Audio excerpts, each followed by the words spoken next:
Hi all, welcome to Divya's interest. இது சாட்டர்டேயோட mini vlog தான். அன்றைக்கி ஆஃப்டர்நூன் லன்ச் தான் டைரெக்டாக பண்ணியிருந்தேன். ஸோ லன்ச்சுக்கு தால் தடுக்கா ட்ரை பண்ணலான்னு ஃபர்ஸ்ட் டைம் பண்ணியிருந்தேன். தொட்டுக்க அம்மா சொன்ன மாதிரி வாழைக்காய் வறுவல் தான் பண்ணியிருந்தேன். பூண்டு நசுக்கி போட்டுட்டு அதில் வாழைக்காய் ஃபைனாக சாப் பண்ணி போட்டு மிளகாத்தூள் உப்பு போட்டு நல்லா ஃப்ரை பண்ணிடணும்.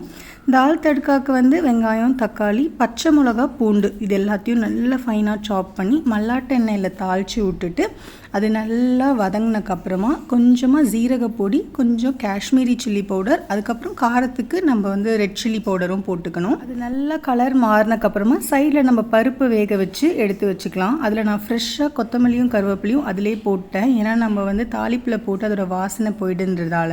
இப்போ நம்ம வதக்கி வச்சுருக்க தட்காவை எடுத்து அதில் நம்ம அப்படியே கொட்டிக்க வேண்டியது தான். ஃபர்ஸ்ட் டைம்ன்றதால எனக்கு கொஞ்சம் தண்ணியாக வந்துருச்சு. ஆக்சுவலி பருப்பு ரொம்ப கெட்டியாக வைக்கணும் போல். நெக்ஸ்ட் டைம் அந்த மாதிரி ட்ரை பண்ணுறேன். எல்லாமே ரெடி பண்ணி வச்சுட்டு பூஜை ரூம் ஃபுல்லாக க்ளீன் பண்ணிவிட்டு சாமிக்கு படைக்கிறதுக்கும் எல்லாம் ரெடி பண்ணி எடுத்துகிட்டு போய் நான் படைக்கிறதுக்கே 3:34 ஆகிடுச்சு. சாமி கும்பிட்டு அமேசான் ப்ரைமில் ஒரு படம் போட்டு விட்டு என்னோடய ஜிமெயிலில் சுத்தமாக ஸ்பேஸ் இல்லை. ஃப்ரெண்ட்ஸ் 2-3 பேர் சொன்ன ஐடியா வச்சு கொஞ்சம் ரெமிடியேஷன் ஒர்க் பண்ணிகிட்ருக்கேன். உங்களுக்கு யாருக்காவது எப்படி ஜிமெயிலில் ஸ்பேஸ் கிளியர் பண்ணுறதுன்னு தெரிஞ்சால் எனக்கு சொல்லுங்கள்.